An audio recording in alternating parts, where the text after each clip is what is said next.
watching that stream yesterday was the answer to why I got my ass kicked when I went up to the higher levels, because they're just better at poker than I am, and there's no shame in admitting that. That's the thing, right? And that's it's one of the places where I think poker can be a little toxic, because you're always encouraged to have confidence that you're playing great, and that you're always encouraged to have that go for the win attitude. When the truth is, somebody who puts the effort in is going to be a better player than you most of the time if you don't put the effort in. So acknowledging that isn't a problem, and working within your means can actually still produce some pretty decent results if you pick your games right, right? So yeah, I mean, like, I'm okay with that. I could maybe crush the games if I put in the effort of the study.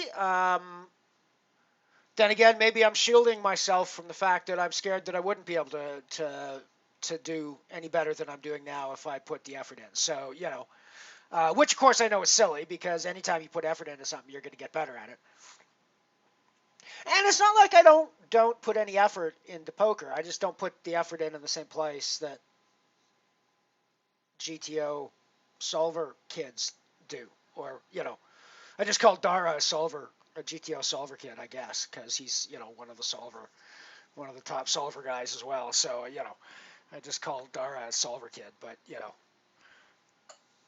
what are you gonna do?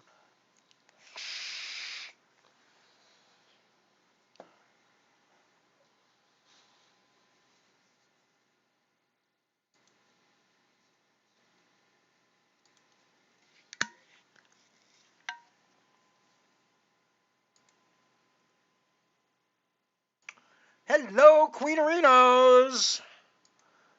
I think we want to 3-bet with you, and I think the size is going to be somewhere in the middle of those two values.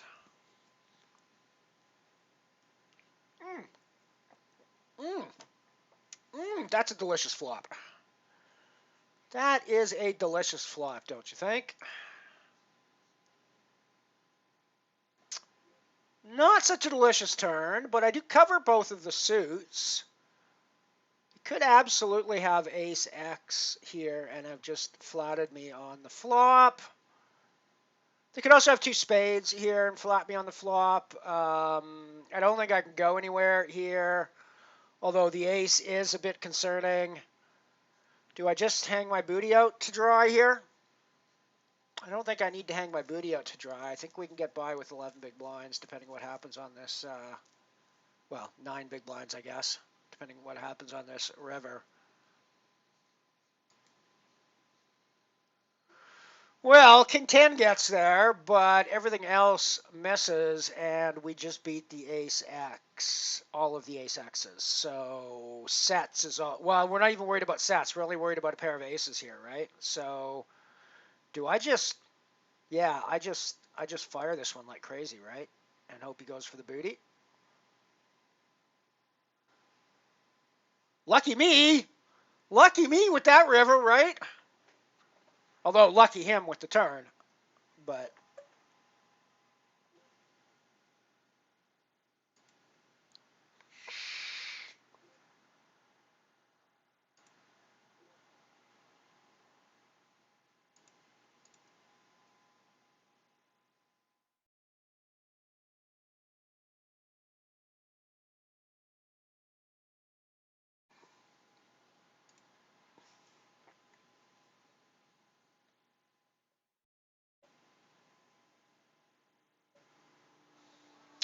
So the headset bet has been revised.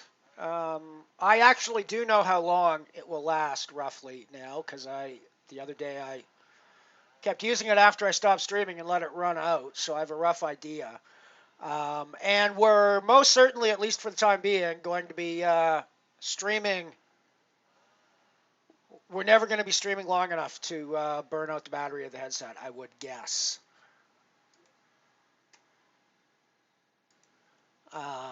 So the only bet we can have is whether whether we're going to be streaming long enough to burn out the battery of the headset or not. So you have a good idea that it's like over 5 hours that I had for sure.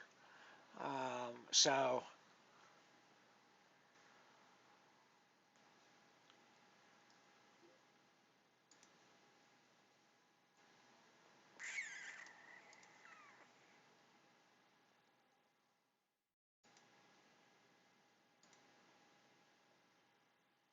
called pre-flop, bet one big blind on the flop, checked turn,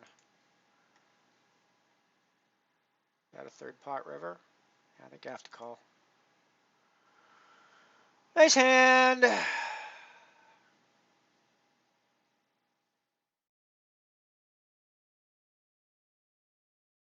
Yeah, no, yeah, that's totally it, right? You go play tennis against the dial, and you're gonna watch a lot of balls just well, you're not even gonna you're gonna hear balls bounce behind you, and then you're gonna realize that he's served at you, right? It's the way that's mostly gonna go. If you go play, hell, even after the accident, right? I mean, I don't know if you've been watching golf recently or not, but even go play with Tiger Woods now today, and almost certainly he's gonna walk off the 18th hole well in front of your game, right? It's astonishing to me that like a year and a half after he was almost dead in a car accident, he's back on the PGA and not, I mean, he's not winning